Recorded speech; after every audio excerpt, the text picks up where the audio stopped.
च सुरेन्द्रे च कौशिके पाद संस्पृशि निर्विशेष मनस्काय श्री वीरस्वामिने नमः।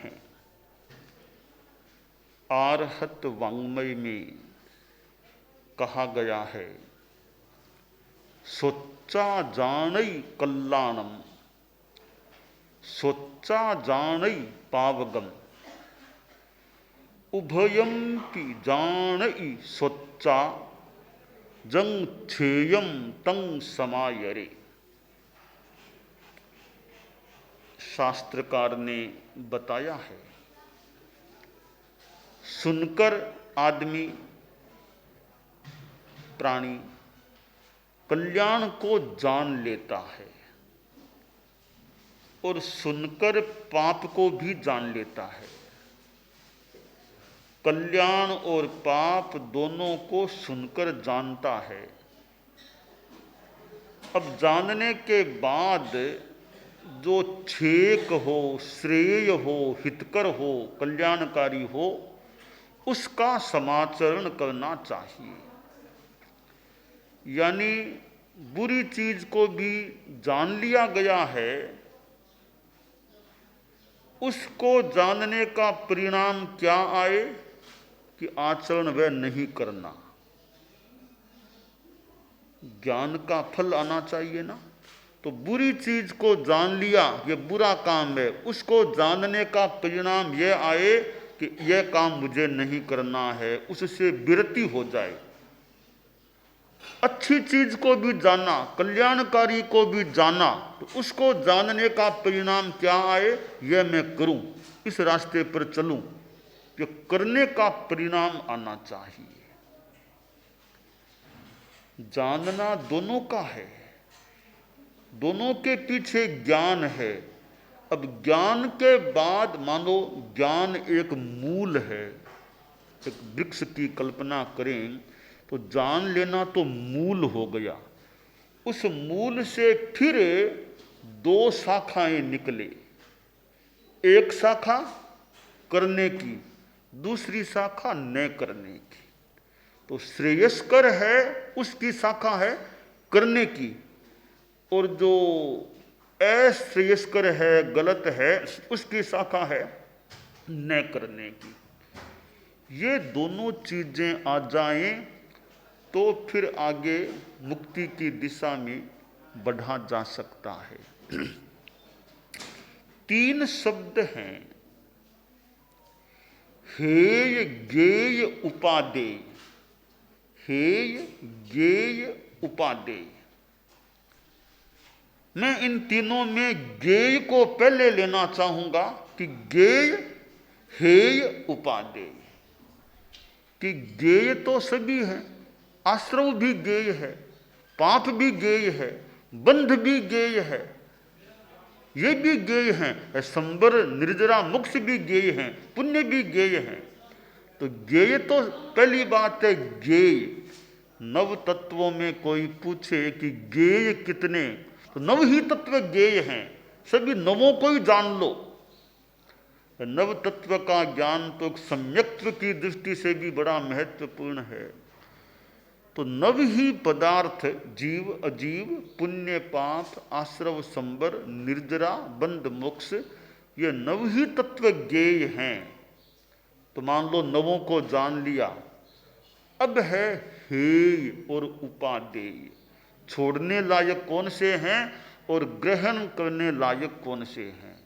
तो पहले ग्रहण करने की बात करें तो संबर, निर्जरा और मोक्ष, ये तीनों आदेय उपादेय ग्रहण करने लायक हैं। और ये पाप, आश्रव, बंध आदि ये चीजें हेय हैं। तो सुनकर आदमी हेय को भी जान लेता है और उपादेय को भी जान लेता है। शास्त्रकार ने जो कहा है कि सोचा जानी कल्याणम, सोचा जानी पावगम, कल्याण और पाप, तो कल्याण उपादेय है, अरे पाप हेय है। हेय उपादेय कल्याण पाप दोनों को सुनकर जान लिया जाता है।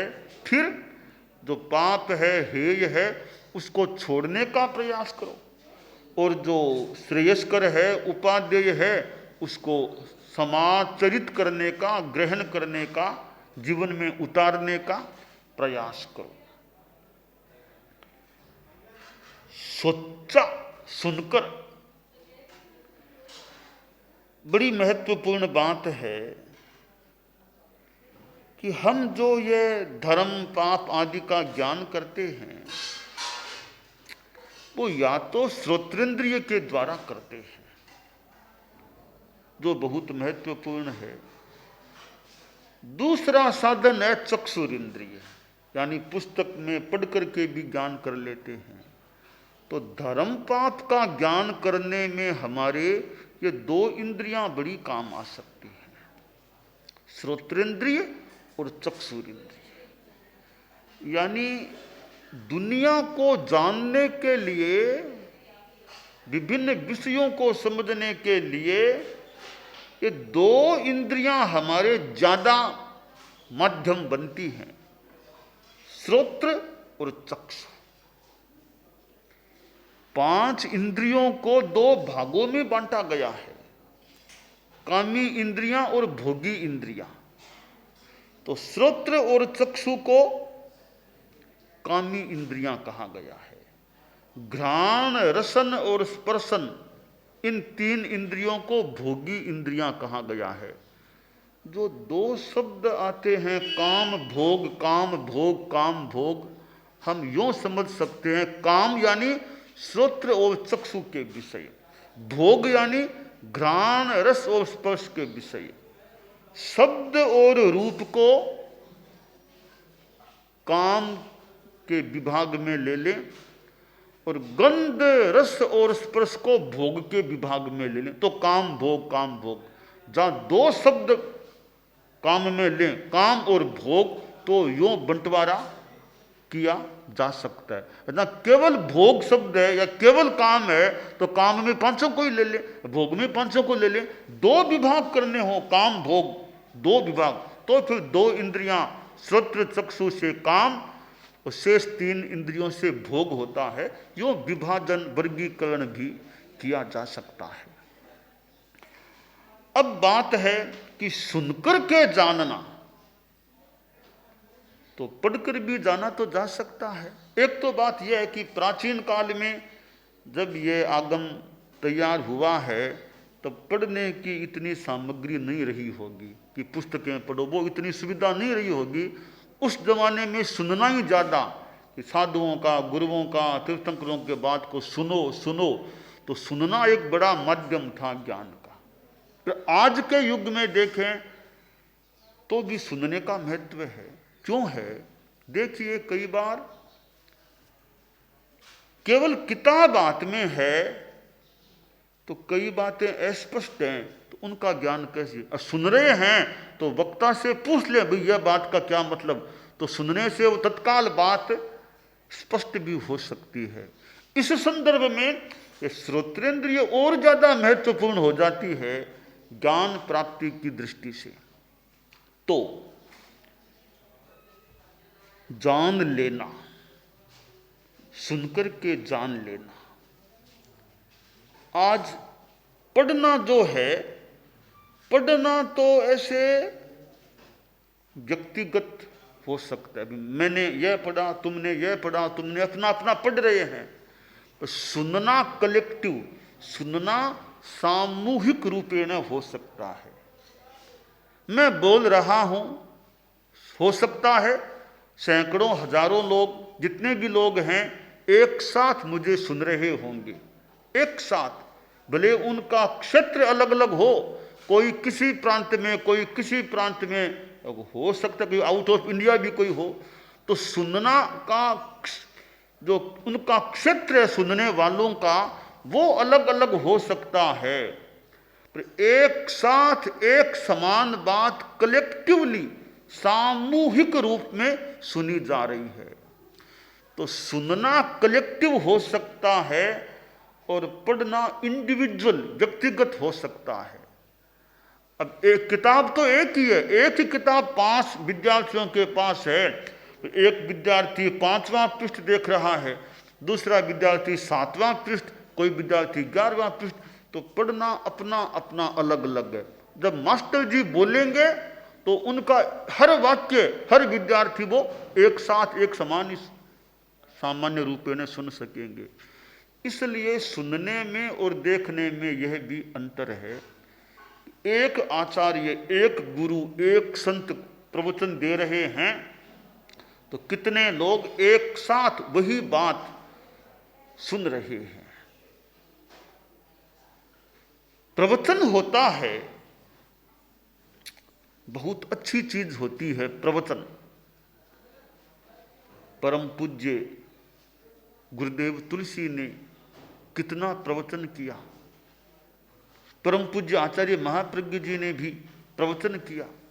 और आचार्य महाप्रज्ञ जी का प्रवचन तो यह संस्कार चैनल के माध्यम से जाता था, तो कितने कितने लोगों ने दूर दराज से भी सुना होगा। गुरुदेव तुलसी के युग में तो इतनी यह सुविधा, इतनी व्यवस्था नहीं रही होगी, पर बाद में आचार्य महाप्रज्ञ जी के समय तो वह संस्कार चैनल वाली, तो आज तो ऑनलाइन की वो यह यूट्यूब कितनी चीज़ें हो गई हैं। तो प्रवचन को सुनना भी महत्वपूर्ण होता है। एक प्रवचन कितने लोगों का दिशा निर्देशन कर सकता है, कितनों को मार्गदर्शन दे सकता है, प्रतिबोध दे सकता है। गुरुदेव तुलसी के समय तो फिर भी मान लो रिकॉर्डिंग आदि ऐसी चीज भी थी। आचार्य भिक्षु भी व्याख्यान देते, उनकी रिकॉर्डिंग भी कौन करता था? वो तो माइक भी नहीं था, रिकॉर्डिंग की तो बात ही दूर है। उनके सामने तो हमने देखा नहीं, कुछ लोग सामने बैठते होंगे और उनकी वाणी को सुन लेते होंगे। तो आचार्य भिक्षु के समय तो ये रिकॉर्डिंग की बात भी नहीं, माइक की बात भी नहीं, यूट्यूब तो बहुत दूर की बात रह गई है, ऑनलाइन दूर की बात। तो वे अपना प्रवचन करते, उस जमाने के लोग अपने ढंग से प्रवचन का लाभ उठाते होंगे। तो खैर प्रवचन के तरीके, संसाधन, माध्यम, इनमें तो परिवर्तन हुआ है, परंतु प्रवचन वो अपने आप में महत्वपूर्ण है। प्रवचन तो तीर्थंकर भी करते हैं, तीर्थंकर भगवान भी प्रवचन करते हैं। कि प्रवचन क्यों? सब जग जीव रक्षण दयठयाये भगवया पावयनम सुखहियम आश्रय। ये सब जीव, जगत के जीव हैं, उनकी रक्षा की दया की भावना से प्रवचन की, प्रवचन करने से दूसरों का भी कल्याण होता है, प्रवचन करने वाले का भी कल्याण हो सकता है, दूसरों का भी हो सकता है। और एक श्लोक में तो यह कहा गया है कि दूसरों का तो हो न हो, तुम्हारा कल्याण तो हो सकेगा। कैसे? इस स्थिति में होगा तो कि न भवति धर्मः श्रोतुः सर्वस्यैकान्ततो हितश्रवणात् ब्रुवतो नुग्रह बुद्ध्या वक्तुस्त्वेकान्ततो भवति। कि जो श्रोता है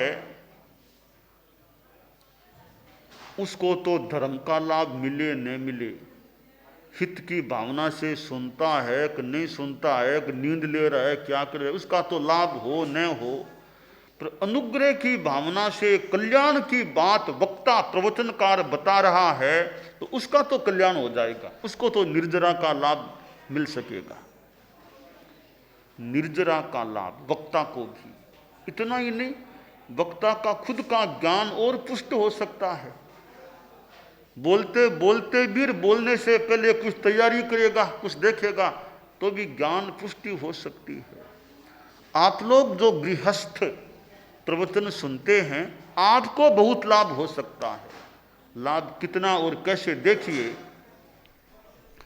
आप लोग सुन रहे हैं तो पहली बात है कि अभी आप कितने सावध्य कार्यों से बचे हुए होंगे। अगर अभी आप प्रवचन श्रवण में लीन हैं तो कितने सांसारिक कामों से भी आप मुक्त हो गए होंगे, उन कितने सावध्य कार्यों से आपका बचाव हो गया है। नंबर 2 की बात है, अगर आप अभी सामायिक में हैं तो प्रवचन के साथ सामायिक है तो संकल्प युक्त आपने सावध्य योगों का प्रत्याख्यान कर दिया, तो सामायिक का लाभ और आपको साथ में हो रहा है। तो सहज रूपेण भी सावध्य कार्यों से बचाव हो सकता है। सामायिक ले ली फिर तो संकल्प पूर्वक सावध्य कार्यों से मुक्ति मिल जाती है। तो पहला लाभ यह हो गया, कितने कितने पापों से बचाव होता है प्रवचन श्रवण में स्थित हो जाने से। दूसरी बात है कि प्रवचन सुनने से ज्ञान की वृद्धि हो सकती है। कई बार प्रवचन में ऐसी तात्विक बात आ जाती है, कई बार जीवन की समस्या के समाधान की बात आ जाती है, और कोई श्लोक और कुछ, तो उनसे प्रवचन सुनने से श्रोता का ज्ञान बढ़ सकता है। तीसरा लाभ है कि सुना सवणे नाड़े बिन्नाणे पच्चक खाने, सुनने से कुछ भावना जगी और आदमी ने हमेशा के लिए एक अमुक पाप करने का मुझे त्याग है, मुझे शराब पीने का त्याग है, मुझे चोरी करने का त्याग है, तो सुनने से प्रत्याख्यान तक चला गया, तो उसका जीवन बढ़िया हो गया कि पाप का त्याग कर दिया उसने। यह तीसरा लाभ कितना महत्वपूर्ण हो गया। और चौथा लाभ है कि वो प्रवचन को सुनने वाला उस लक्ष्य से सुने तो प्रवचन देने की कला का विकास हो सकता है। ये ऐसे बोलते हैं, मैं भी ऐसे बोलने का, तो सुनते सुनते वो प्रवचन की सामग्री भी मिल जाती है और प्रवचन करने की शैली तरीका भी कुछ अच्छा पकड़ में आ सकता है, अगर प्रवचनकार खुद निष्णात है और निष्णातता के साथ प्रवचन करता है। तो यह भी बड़ा महत्वपूर्ण। छोटे छोटे संत हैं और वे व्याख्यान सुनते हैं, तो सुनते सुनते उनमें भी वो व्याख्यान देने की कला का विकास हो जाए, पता इतना न चले, भीतर ही भीतर वो सुनते सुनते सुनते सुनते वो थोड़े बड़े होंगे तो वो व्याख्यान देने की कला का भी उनमें सहज आसानी से विकास हो सकता है। देखिए, सुनते सुनते 24वीं एक हमारा ग्रंथ है श्रीमद् दयाचार्य का, एक छोटा सा 24 तीर्थंकरों पर 24 ये गीत हैं। अब मैं भूल न करूं, मैंने विशेष कभी 24 की रागें धारी नहीं है कि अलग से कोई जाके रागें धराओ, नहीं। गुरुदेव के सानिध्य में वो 24 का स्वाध्याय चलता, गुरुदेव तुलसी के सानिध्य में पश्चिम रात्रि में 24 के गीत एक दिन में एक गीत के क्रम से चलता, तो संभवतः वो सुनते सुनते रागें भी आ गई 24 की, अलग से धारने की चेष्टा नहीं करनी पड़ी, वो गीत सुनते सुनते वो रागें भी आ गई। तो वो सहज अपने आप कुछ प्राप्ति हो सकती है। तो सुनना बड़ा लाभदायी हो सकता है। सुनने के साथ साथ कुछ मनन हो जाए कि यह बात सुनी, यह बात कैसे है, इसका आधार क्या है, थोड़ा चिंतन मनन हो तो सुना हुआ जो पाठ है, जो बात है, वो और ज़्यादा क्लियर, और ज़्यादा स्पष्ट हो सकता है मनन करने से। तो श्रवण के साथ मनन भी जुड़ जाए। श्रोता है, श्रोता एक श्रोता, एक सरोता। श्रोता के थोड़े से चंज से 3 शब्द बन जाते हैं। श्रोता, श्रोता, एक सोता, एक सरोता। कैसे? श्रोता यानी सुनने वाला, धातु है संस्कृत श्रु, श्रृणोति, उसका वो बन जाता है श्रोता, सुनने वाला। ठीक है। अब श्रोता में रह को निकाल दे तो सोता, कि श्रोता वो सोने लग गया, नींद आने लग गई, तो वो श्रोता नहीं रह करके एक अपेक्षा से सोता सोता बन गया। परम पूज्य आचार्य भिक्षु मांडा गांव में, वहाँ मारवाड़ में विराजमान थे, व्याख्यान फरमा रहे थे। अब गुरु का व्याख्यान उस जमाने में जितनी प्रसिद्ध रही होगी जो भी स्थिति, तो एक व्यक्ति नाम था आसो जी, उनको नींद झपकी ऐसे कुछ आने लग गई। और प्रवचनकार व्याख्यान दे रहे, सामने वो लोग नींद लेते रहे, तो थोड़ा सा एक इतना बढ़िया, नहीं तो स्वामी जी तो गुरु थे ना, कि गुरु का तो काम है कुछ संदेश दे देना, बढ़िया संदेश। तो स्वामी जी ने सोचा रे व्याख्यान में नींद, कि आसो जी, उनका नाम लेकर, आसो जी नींद ले रहे हो? वो जगेर, नहीं महाराज नहीं। अच्छा, नींद भी संभवतः ले रही थी, फरमाया तो कहा नहीं महाराज, ठीक है। कुछ समय बीता, फिर वो नींद लेने लग गए। स्वामी जी बोले आसो जी नींद ले रहे हो? नहीं महाराज।